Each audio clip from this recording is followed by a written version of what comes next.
So has Luminar actually replaced Lightroom and Photoshop as the main photo editing software for landscape photographers? In this video, we're gonna get into that question. Hey, what's up guys? My name's David Johnston and this is the Landscape Photography University channel where we help you take photos that you're actually excited about. So if you're into that, hit the subscribe button and ring the notification bell as well. Let's jump into this. With the recent updates to Luminar in late 2024, has it actually surpassed Lightroom and Photoshop as the main editor that you should be using? Well, I'm going to show you the edits that are responsible for me asking that question, and it's also why I think Luminar is now the best software for beginner landscape photographers to use instead of Lightroom and Photoshop, and why I've actually switched over to it as a 12-year professional, using it to edit my photos faster so I can get back out into the field. Let's look at a photo that we're going to be editing here. Let's look at this photo in particular, a blue heron that was just perched right on the edge of the ocean. A beautiful moment, and the lighting was great for this photo, but overall, if you look at this image, the lighting that I captured and the settings I were using weren't the best. It's basically if you had a great moment that was spoiled by a screaming toddler. So here's what we need to do to fix it, and this is where the real power of Luminar comes in. If I go over to edit, and this is one of the new tools within Luminar, it's called Twilight Enhancer. When you click on Twilight Enhancer,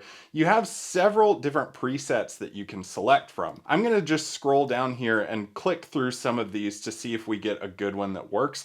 Golden, not really doing it for me, and you can always adjust these based on what you need. Blush, not great. Emerald, probably not what I'm gonna use. Mauve, doesn't look great, and blue works really well. So I think just scrolling through these and relighting your twilight or your light that's in your photo, especially if you're photographing during golden hour or post sunrise, pre-sunset, a lot of these are going to work really well for you to help fix some of the lighting issues that you may have in your photography. So while this doesn't look exactly how I want it to look, I am going to try to enhance this just a little bit to make it fit my photo, because I don't want to create photos that look unrealistic.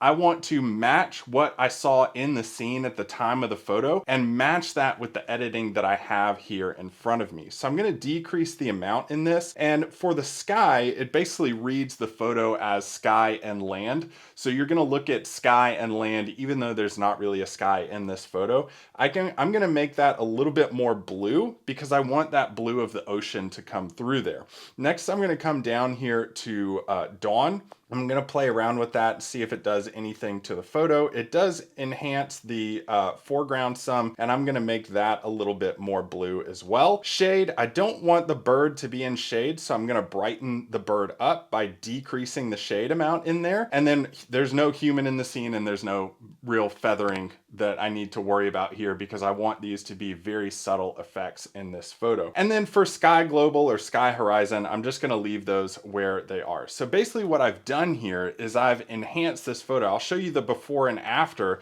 that we can look at, and then I'll show you how to finish this photo off. So you can see we've really worked on increasing how this bird actually looks, and we've fixed a lot of that lighting to create more of a blue yellow contrasting tone, making the photo pop a little bit more.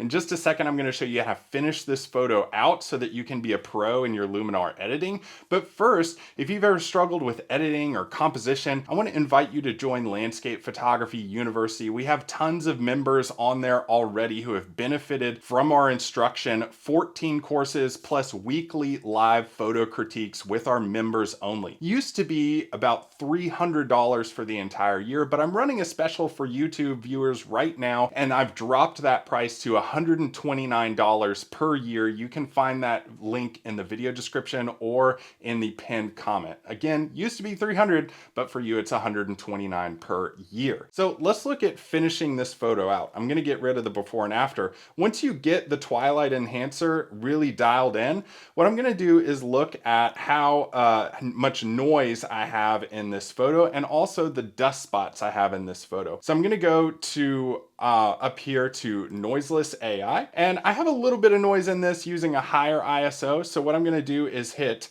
middle for about the mid range of the effect on this to remove out that image noise in this photo. So it's going to run its AI query and remove that image noise. Now I'm going to zoom out and I'm going to go down here to erase, and this is my favorite tool in Luminar to use because it saves me a ton of time. I'm gonna just go to remove dust spots. I don't keep my gear very clean, as you can probably tell by how much dust I have on my glasses right here, but I have dust all over the end of my lenses, and this saves me a ton of time and is extremely accurate. So I'm done with the erase tool. Let's zoom in here. See, I've removed the noise in this photo and all of the dust spots in here are gone as well. Now this photo is very sharp already, so I don't have to use AI sharpening, but that's a great tool to use in Luminar as well. Next, I'm gonna come down here to landscape, and what I'm gonna do is just try to dehaze this a little bit, maybe warm it up slightly, and then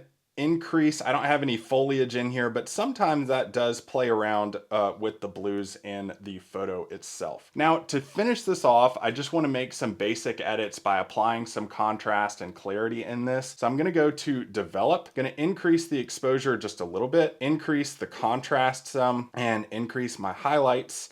And then I'm gonna come down here to my blacks and my whites. I'll decrease my blacks and increase my whites to create some more contrast in the photo.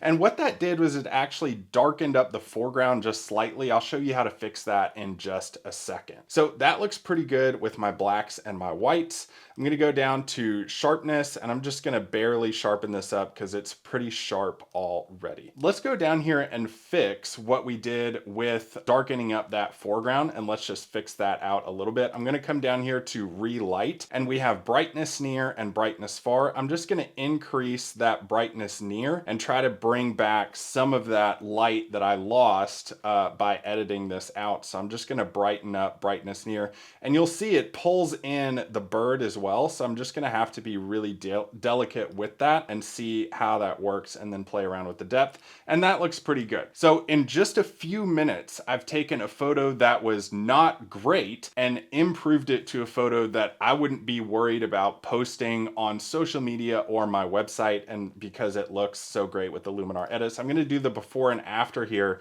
so that you can see the before and after for this photo.